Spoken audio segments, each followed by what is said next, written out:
여러분, 솔직하게 질문 하나 드리겠습니다. 지금 매달 통장에서 빠져나가는 보험료가 얼마입니까?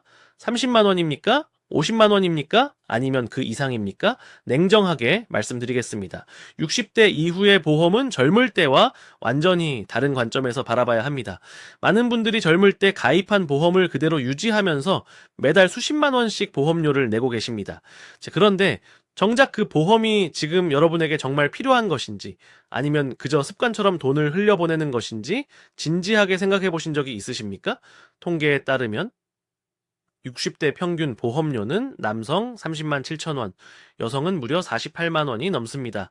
연금 받아서 생활하시는 분들에게 이 금액이 결코 적은 돈이 아닙니다. 자, 오늘 이 시간 여러분의 노후 자산을 지키기 위해 반드시 알아야 할 보험 정리의 핵심을 낱낱이 파헤쳐 드리겠습니다. 현실을 직시합시다. 왜 60대가 되면 보험을 다시 점검해야 할까요? 첫 번째 문제는 보험료 부담이 급격히 늘어난다는 것입니다. 갱신형 보험에 가입하신 분들은 이미 뼈저리게 느끼고 계실 겁니다. 실손보험의 경우 1년, 3년 혹은 5년마다 보험료가 갱신되는데 60대가 되면 이 금액이 30대, 40대 때와는 비교가 안 될 정도로 치솟습니다. 마치 눈덩이처럼 불어나는 보험료를 감당하기 위해 생활비를 줄이거나 저축을 포기하는 분들이 많습니다. 두 번째 문제는 더 이상 필요 없는 보험을 계속 유지하고 있다는 것입니다. 젊을 때 자녀 양육과 주택 대출을 위해 가입했던 사망보험, 특히 종신보험에 수천만 원을 쏟아부은 분들이 많습니다. 자, 그런데 자녀들은 이미 독립했고 주택 대출도 갚았는데 왜 아직도 그 보험을 유지하고 계십니까? 사망보험금이 1억 원이라고 칩시다. 그 돈은 여러분이 돌아가신 후에나 받을 수 있습니다. 정작 살아있는 동안 병원비가 부족해서 고생하시면서 말입니다. 세 번째 문제는 중복 보장입니다. 보험 설계사가 권유할 때마다 이것저것 가입하다 보니 암보험이 3개, 실손보험이 2개, 이런 식으로 중복되어 있는 경우가 생각보다 많습니다. 제 100명 중 60명 이상이 본인이 가입한 보험의 정확한 내용을 모른다는 조사 결과가 있습니다. 여러분의 모습은 어떻습니까? 왜 이런 상황이 벌어지는 걸까요? 솔직히 말해서 우리 뇌는 기본적으로 손실을 싫어하도록 설계되어 있습니다. 심리학에서는 이것을 손실회피 편향이라고 부릅니다. 이미 수천만 원을 낸 보험을 해지하면 그동안 낸 돈이 아까워서 결정을 내리지 못합니다. 마치 이미 돈을 잃었는데도 카지노 테이블을 떠나지 못하는 도박꾼과 똑같습니다. 자, 게다가 보험은 복잡합니다. 약관을 읽어보려고 해도 무슨 말인지 알 수가 없습니다. 그래서 그냥 내버려 두는 것입니다. 또한 사회적으로 보험을 해지하면 불안해진다는 인식이 퍼져 있습니다. 마치 안전망을 걷어내는 것 같은 두려움 때문에 불필요한 보험에 계속 돈을 쏟아붓습니다. 그러나 착각하지 마십시오. 노후에 정말 중요한 것은 보험이 많은 것이 아니라 정말 필요한 보험만 제대로 갖추는 것입니다. 그렇다면 2026년 현재 시점에서 60대 이후에 반드시 유지해야 할 보험은 무엇일까요? 첫째, 실손 의료보험입니다. 이것은 논쟁의 여지가 없습니다. 병원비의 상당 부분을 보장받을 수 있는 실손보험은 나이가 들수록 더욱 중요해집니다. 특히 2025년 4월부터 노후 실손보험 가입 연령이 90세까지 확대되었습니다. 현재 실손보험이 없으신 분들도 이제 가입 기회가 생긴 것입니다. 다만 여기서 주의하실 점이 있습니다. 제 실손보험은 갱신형이기 때문에 이 보험료가 계속 오릅니다. 따라서 불필요한 특약은 과감히 제거하고 기본 보장 위주로 유지하시는 것이 현명합니다. 둘째, 암보험입니다. 60대 이후 암 발병률은 급격히 높아집니다. 국가 암 통계에 따르면 전체 암 환자의 60% 이상이 60세 이상입니다. 암 진단비는 치료 기간 동안의 생활비와 간병비를 충당하는 데 필수적입니다. 다만 이미 암보험이 여러 개라면 보장 내용을 꼼꼼히 비교해서 하나로 통합하는 것을 권장합니다.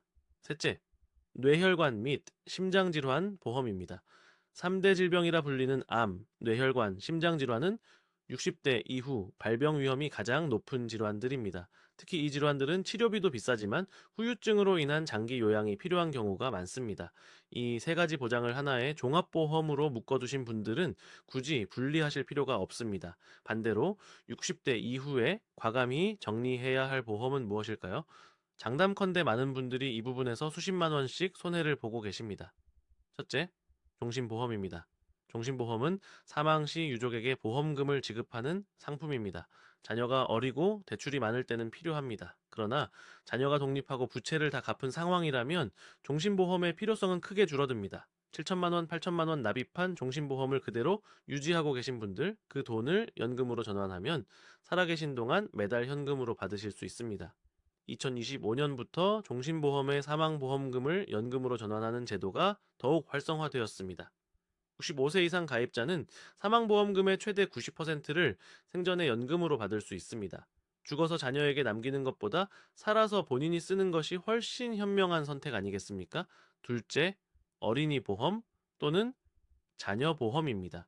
성인이 된 자녀의 보험을 여전히 부모가 납입하고 계신 경우가 많습니다. 자녀가 직장을 다니고 있다면 이제 본인이 부담하게 하십시오. 셋째, 중복 가입된 보험들입니다. 실손보험은 하나만 있어도 됩니다. 여러 개 가입해도 보장을 중복으로 받지 못합니다. 암보험도 마찬가지입니다.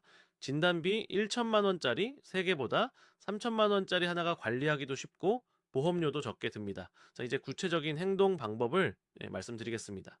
첫째, 지금 당장 가입한 모든 보험의 목록을 만드십시오. 보험증권을 꺼내기 어려우시면 금융감독원의 내 보험 찾아줌 서비스를 이용하시면 됩니다. 본인 인증만 하면 가입한 모든 보험을 한눈에 확인할 수 있습니다. 각 보험의 월 보험료, 보장 내용, 만기일, 갱신 여부를 표로 정리하십시오. 이 작업에 30분이면 충분합니다. 오늘 저녁에 반드시 해보시기 바랍니다. 둘째, 보험료 총액을 소득의 10% 이내로 조정하십시오. 60대 이상의 적정 보험료는 월 소득의 5%에서 10%입니다. 월 250만 원을 받으신다면 보험료는 12만 원에서 25만 원 사이가 적정합니다. 이 기준을 초과한다면 반드시 정리가 필요합니다. 자, 셋째, 2026년 달라진 국민건강보험 혜택을 확인하십시오. 올해부터 요양병원 중증 환자 간병비 본인 부담률이 100%에서 30% 내외로 크게 줄어듭니다. 의료급여 부양비 제도도 폐지되어 저소득층의 의료비 부담이 완화됩니다.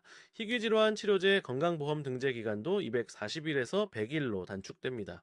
국가에서 보장해주는 혜택이 늘어났으니 민간 보험에 지나치게 의존할 필요가 줄어든 것입니다. 자, 이제 선택은 여러분의 몫입니다. 첫 번째 길은 지금까지 해왔던 대로 매달 수십만 원씩 보험료를 내면서 정작 노후 생활비는 부족한 채로 살아가는 길입니다. 익숙하고 편하지만 10년, 20년 후에도 같은 상황이 계속될 것입니다. 두 번째 길은 오늘 당장 보험 목록을 꺼내서 필요한 것과 불필요한 것을 구분하고 절약한 보험료로 실제 생활의 질을 높이는 길입니다. 불편하고 귀찮지만 여러분의 노후가 달라집니다. 움직이십시오.